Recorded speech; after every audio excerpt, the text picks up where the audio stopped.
Assalamualaikum warahmatullahi wabarakatuh.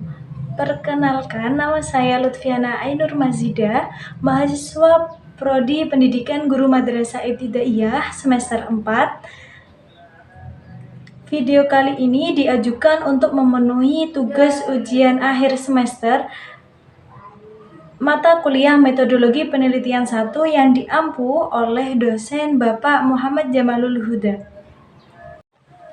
Halo teman-teman semuanya, pada video kali ini kita akan membahas bagaimana cara analisis data dari penelitian kualitatif dan kuantitatif. Kita akan membahasnya satu persatu. Yang pertama, cara analisis data penelitian kuantitatif. Analisis data kuantitatif. Sebelumnya, analisis data kuantitatif adalah proses mengolah dan menganalisis data yang berawal dari angka menggunakan teknik statistik menjadi informasi yang bermakna. Contohnya, dalam meneliti rata-rata, nilai ujian, jumlah pelanggan, hasil survei kepuasan itu semua menggunakan angka. Oke, ada beberapa tahapan dalam menganalisis data kuantitatif. Yang pertama, yaitu pengolahan data. Pada tahap ini merupakan tahap awal, yaitu menyiapkan data mentah agar siap dianalisis. Kegiatan di dalamnya meliputi editing, memeriksa data yang salah atau kosong. Ada pula coding, mengubah jawaban ke bentuk angka, misalnya ya sama dengan 1, tidak sama dengan 0. Berikutnya yaitu ada tabulasi, yaitu menyusun data dalam tabel agar mudah dihitung dan dianalisis.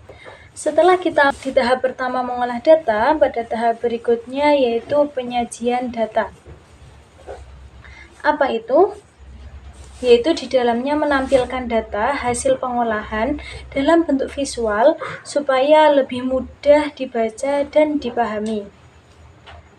Penyajian data tersebut bisa dalam bentuk tabel untuk menampilkan data numerik secara terstruktur. Bisa juga dengan diagram atau grafik seperti diagram lingkaran, diagram batang, garis, atau histogram untuk memvisualkan data sehingga pola cepat terlihat.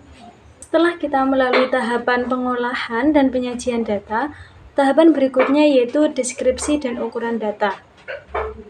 Pada bagian ini yaitu mendeskripsikan data, menggambarkan data yang ada untuk memperoleh bentuk nyata dari responden, sehingga lebih mudah dimengerti oleh peneliti ataupun orang lain. Jika data tersebut berbentuk kuantitatif atau ditransfer ke dalam sebuah angka, maka cara mendeskripsikan data dapat dilakukan menggunakan statistika deskriptif. Dalam penggunaan statistika, teknik analisis data yang sering digunakan untuk mendeskripsikan data antara lain, yang pertama yaitu ukuran pemusapan data, dan yang kedua ukuran penyebaran data. Setelah kita pada tahap deskripsi dan ukuran data, pada tahap berikutnya yaitu pengujian hipotesis. Hipotesis sendiri merupakan jawaban sementara terhadap rumusan masalah penelitian, di mana rumusan masalah penelitian telah dinyatakan dalam bentuk kalimat pertanyaan. Penelitian yang merumuskan hipotesis adalah penelitian dengan pendekatan kuantitatif. Sedangkan penelitian kualitatif justru diharapkan dapat ditemukan hipotesis yang selanjutnya, yang mana hipotesis tersebut akan diuji oleh peneliti dengan pendekatan kuantitatif. Berdasarkan sifat masalahnya dapat dibedakan menjadi dua jenis hipotesis, yaitu hipotesis kooperatif dan hipotesis asosiatif. Selanjutnya, secara umum ada dua jenis metode analisis data kuantitatif. Yang utama yaitu metode deskriptif dan inferensial, di mana deskriptif digunakan untuk menjelaskan fenomena tertentu dan inferensial untuk membuat prediksi. Di dalam prosesnya, kedua metode tersebut saling berkaitan dan digunakan dalam menyajikan data statistik. Yang pertama, analisis data deskriptif. Apa itu? Yaitu metode analisis data kuantitatif deskriptif merupakan metode yang membantu menggambarkan, menunjukkan atau meringkas sebuah data dengan cara konstruktif. Metode ini mengacu pada gambaran statistik yang membantu memahami detail data dengan meringkas dan menemukan pola dari sampel data tertentu. Contoh, metode yang digunakan dalam analisis deskriptif itu seperti mean, median, modus yang paling sering muncul. Ada juga rank, jarak nilai tertinggi dan terendah, standar deviasi, penyebaran data, dan skewness atau kemiringan distribusi data. Yang berikutnya yaitu analisis inferensial. Apakah itu? Yaitu salah satu jenis metode analisis data kuantitatif yang umum digunakan selain metode deskriptif. Metode ini mengacu pada pengujian statistik hipotesis atau pengujian teori. Tujuannya untuk membuat prediksi kemungkinan hasil dari data yang dianalisis. Hasil yang akan peneliti temukan adalah adanya hubungan antara beberapa variabel untuk pengujian hipotesis yang memprediksi perbedaan atau perubahan. Pada tahapan analisis data kualitatif kali ini, saya mengambil menurut Miles and Huberman dalam buku Profesor Sugiono, yaitu data yang terkenal dalam kualitatif dengan 3 tahapan utama. Yang pertama yaitu koleksi data. Data yang sudah diperoleh baik dari wawancara atau meneliti suatu objek. Setelah dari tahapan tersebut, menuju ke reduksi data atau memilah data penting, mengkode atau meringkas.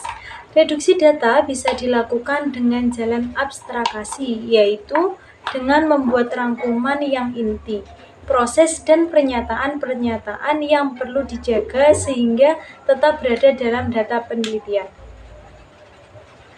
Dari tahapan tersebut, dilanjut ke tahapan penyajian data. Dalam penyajian data dibuat sebuah teks naratif, matriks, atau bagan yang disederhanakan agar pola terlihat tanpa mengurangi isi penelitian. Sekumpulan informasi tersusun yang memberi kemungkinan adanya penarikan kesimpulan. Jadi belum dikatakan sebagai kesimpulan. Karena dari tahap ini akan menuju ke tahap penarikan kesimpulan atau verifikasi. Pada bagian ini, peneliti mengutarakan kesimpulan dari data-data yang diperoleh. Kegiatan ini diperlukan untuk mencari pola dan hubungan sehingga dapat memperoleh simpulan temuan. Oke teman-teman, jadi kesimpulan dari pembahasan kita kali ini yaitu cara analisis data pada penelitian kuantitatif itu fokus pada data angka dan memakai statistik untuk menguji hipotesis. Sedangkan analisis data pada penelitian kualitatif itu fokus pada makna dari data narasi dan menemukan pola serta teori baru. Dua pendekatan ini saling melengkapi sesuai dengan tujuan penelitian. Oke teman-teman, sekian pembahasan yang saya bawakan. Terima kasih sudah menonton dari awal sampai akhir. Jangan lupa like, comment, and subscribe. Mohon maaf atas segala kekurangan. Wassalamualaikum warahmatullahi wabarakatuh.